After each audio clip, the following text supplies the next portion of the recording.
Against a backdrop of congressional deadlock, the president has signed a series of executive actions on coronavirus relief. Some lawmakers have described Trump's act as unconstitutional and an illusion, while Stephen Moore, a member of the White House Economic Recovery Task Force, is calling it a game changer. Let's find out how he feels about this as he joins us from Washington. A game changer how, Stephen? Well, I think it's a political game changer, Larry, and a game changer for the economy. With respect to the economy, this payroll tax reduction will provide every American worker with a 7.5% pay raise starting August 1st retroactively. So that means between now and the end of the year, people will see a nice bonus in their paychecks. And given the financial stress that Americans are under, especially middle class and lower income people, this will be a great benefit to American families when they need the money the most. But more importantly, from a political standpoint, it's gotten Trump out of this trap that he was in with respect to Nancy Pelosi and these negotiations, which were going nowhere.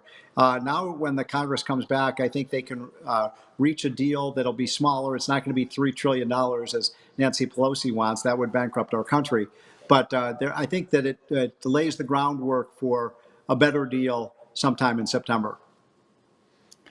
What happens to all of this if Trump is defeated? Well, first of all, if he wins the race, he's promised that he will make the deferral of the payroll tax for 2020 a permanent thing so that people will actually get their taxes forgiven, which I think I support that. I think people deserve a tax cut right now, given how hard times are. If Joe Biden wins the election, Larry, it raises an interesting question about what would Joe Biden do when he comes into office in January? Would he, is it one of the first things, would he increase people's payroll tax so they'd have to pay a double payment this year? I don't think so. So I think in either case, it's very unlikely these taxes will ever be repaid for the second half of 2020. What, Stephen, has been the impact of these on Social Security and Medicare? Well, none. There will be no impact on the Social Security and Medicare trust funds because the president has said he's going to put full faith and credit bonds into the trust fund. So Medicare and Social Security benefits for now and for the future will continue to be paid. That's a promise that Donald Trump has made and kept ever since he was campaigning for president the first time and has kept that president in his first term. He believes very strongly that it is important that that Social Security and Medicare be protected. By the way, back in 2010, Larry, President Obama and Vice President Joe Biden also passed a payroll tax cut, and they explained to the American people they did exactly the same thing. They put bonds in the trust fund to make sure people's Medicare and Social Security would not be cut. So it's a little hypocritical for somebody like Joe Biden and Nancy Pelosi, who supported the payroll tax cut back in 2010, to say, oh, no, now it's going to be a terrible thing for the economy and it's going to ruin Social Security, when they said just the opposite 9 years ago. But times are different, aren't they? Yeah, well, times are. I think this is more of an economic emergency, Larry. I mean, times were bad back then in 2009 and 10, no question about it. But we've seen 25 million lost jobs. We've seen the economy really flattened by this pandemic. I think we need a strong stimulus bill. By the way, this stimulus would be about $500 billion. Nancy Pelosi wants $3 trillion of spending. By the way, that would do a lot more damage to the Social Security system and the future finances of our country than this payroll tax cut. The payroll tax cut, by the way, incentivizes people to get back on the job, which is a really positive thing. We've got a lot of employers who are saying right now, Larry, across the country, they're having a hard time getting workers back on the job because a lot of workers are getting paid more in unemployment benefits than they're getting for work, which is bad economics. It's unfair to the 140 million people who are working that the unemployed are getting more money than the workers are. You've said Nancy Pelosi is the problem. You haven't mentioned Mitch McConnell. Wasn't he part of those discussions that were fruitless?